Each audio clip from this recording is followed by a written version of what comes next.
নমস্কার, জয় হিন্দ। কেমন আছো তোমরা? আশা করবো সবাই ভালো আছো। আচ্ছা, অনেক ভাই বোনেদের স্বপ্ন থাকে ভারতীয় সেনাবাহিনীতে জয়েন্ট হওয়া, দেশের সেবা করা, ফৌজি হওয়া।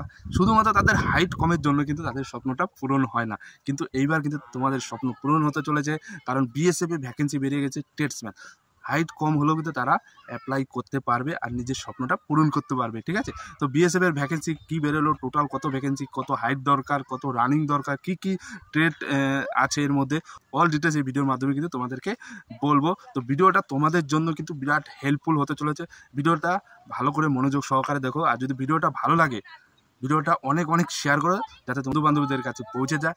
BSF tradesman vacancy 2025 total vacancy 3588 seat খালি আছে, 3588। এর মধ্যে মেল আর ফিমেল ক্যান্ডিডেটের কত ভ্যাকেন্সি আছে দেখো। মেল ক্যান্ডিডেট হচ্ছে 3406 আর ফিমেল ক্যান্ডিডেট হচ্ছে 182। বুঝতে পারলাম। নেক্সট কথা বলবো হচ্ছে কোয়ালিফিকেশন, তোমার যোগ্যতা কী লাগবে। দেখো, যোগ্যতা হচ্ছে তোমার মাধ্যমিক পাস হলেই হবে আর আইটিআই পাস থাকতে হবে, ওকে? যে কোনো তোমার একটা পাস হলেই হবে। নেক্সট কথা হবো এজ, তোমার কত বছর এজ দরকার। 18 থেকে 25 বছর এজ হলে তুমি কিন্তু ফর্ম অ্যাপ্লাই করতে পারবে। রানিং কতটা দরকার, রানিং হচ্ছে তোমার যারা মেল ক্যান্ডিডেট তাদের 5 কিলোমিটার রানিং 24 মিনিটে কমপ্লিট করতে হবে, আর যারা ফিমেল ক্যান্ডিডেট তাদের হচ্ছে 1600 মিটার রানিং হচ্ছে 8.5 মিনিটে কমপ্লিট করতে হবে। এইবার কথা হচ্ছে যেটা মেন হতে হচ্ছে সেটা হচ্ছে হাইট। হাইট কত সেন্টিমিটার লাগবে এই টেটসম্যানে ভর্তি হওয়ার জন্য। দেখো, হাইট হচ্ছে এমনি নর্মাল তুমি আগে জিডিতে ভর্তি হতে তাহলে কিন্তু 170 সেন্টিমিটার লাগবে, আর এইখানে তোমার হাইট লাগছে হচ্ছে 165 সেন্টিমিটার। অল মেল ক্যান্ডিডেটের 165 সেন্টিমিটার হাইট লাগবে। আর এসটি ক্যান্ডিডেট যারা তাদের কিন্তু হাইট হচ্ছে 160, মাত্র 160 সেন্টিমিটার কিন্তু তুমি হাইট হলে ফর্ম অ্যাপ্লাই করতে পারবে। এবার ফিমেল ক্যান্ডিডেটের হাইট কত লাগবে। ফিমেল ক্যান্ডিডেটের হাইট কিন্তু অনেক কমিয়ে দিয়েছে, 155 সেন্টিমিটার হাইট হলে কিন্তু তোমরা ফর্ম অ্যাপ্লাই করতে পারবে। 155 সেন্টিমিটার হাইট লাগবে। আর ফিমেল ক্যান্ডিডেট যারা এসটি ক্যান্ডিডেট আছে তাদের হাইট হচ্ছে 148 সেন্টিমিটার, 148 সেন্টিমিটার হলে তোমরা ফর্ম অ্যাপ্লাই করতে পারবে। চেস্ট কতটা দরকার, দেখো চেস্ট হচ্ছে তোমার 75 থেকে 80 সেন্টিমিটার, মানে 75 সেন্টিমিটার তোমার নর্মাল চেস্ট থাকতে হবে, আর ফুলিয়ে তোমার 5 সেন্টিমিটার ফুলিয়ে 80 সেন্টিমিটার তোমার চেস্ট হতে হবে, আর মেয়েদের চেস্টের কোনো প্রয়োজন হয় না, ওকে?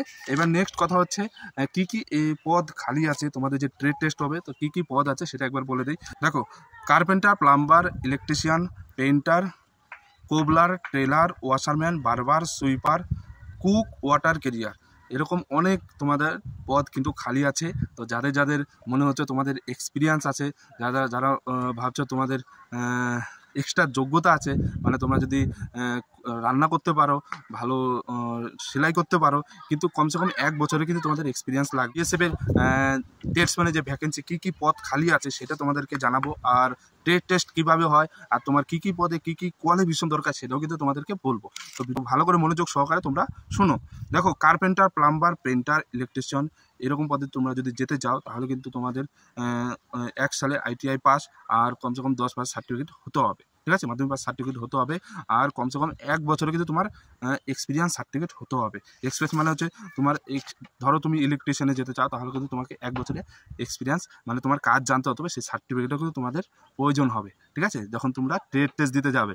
নেক্সট হচ্ছে cobbler, tailor, washerman, barber, sweeper পদে যদি তোমরা যেতে চাও তাহলে তোমাদের যখন ট্রেড টেস্ট হবে শুধুমাত্র তোমার যে এক্সপিরিয়েন্স মানে তুমি যে কাজটা জানো, টেলারে ধরো তুমি সুইপারের কাজ জানো, ধরো তুমি বারবারের কাজ জানো, সেটা তোমাকে ট্রেড টেস্টের সময় কাজটা করে দেখাতে হবে।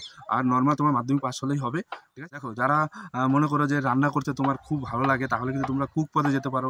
কুক, ওয়াটার ক্যারিয়ার, ওয়েটার পদে যদি তোমরা যেতে চাও তাহলে কিন্তু তোমাদের কিছু রুলস ফলো করতে হবে। সেটা হচ্ছে NSQF level 1 course, food production, তো কিচেনে ন্যাশনাল স্কিলস ডেভেলপমেন্ট কর্পোরেশনে তো কমসে কম হতে হবে।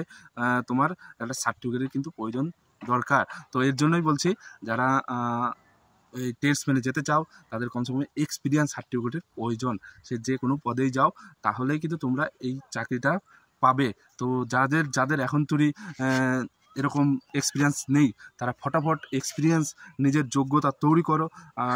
মাধ্যমিক পাস তো সবাই করে আছো, শুধুমাত্র ধরো কেউ যদি বারবার পদে যেতে হয় তাহলে তোমাকে বারবার কাজটা শিখতে হবে, 1 বছর কমসে কম শিখে নাও। যারা যারা ফর্ম অ্যাপ্লাই করেছো তাদেরকে বলবো নিজেদের সেইভাবে তৈরি করো, নেক্সট তোমাদের যেগুলো হবে সেগুলো নিজে সেইভাবে প্রিপারেশন নাও, ঠিক আছে? বোঝাতে পারলাম? তো তোমাদের স্বপ্ন কিন্তু পূরণ হবে।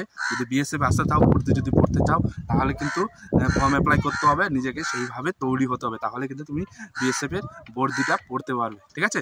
তো সবাই ভালো থেকো, সুস্থ থেকো। আজকে থেকে কিন্তু ফর্ম অ্যাপ্লাই স্টার্ট হতে চলেছে। 26 জুলাই থেকে 24 আগস্ট তোমরা কিন্তু ফর্ম অ্যাপ্লাই করতে পারো। যারা যারা ফর্ম অ্যাপ্লাই করেনি, ফটাফট আজকে থেকে ফর্ম অ্যাপ্লাই শুরু করে দাও। তো ভালো থেকো, সুস্থ থেকো। জয় হিন্দ, জয় ভারত।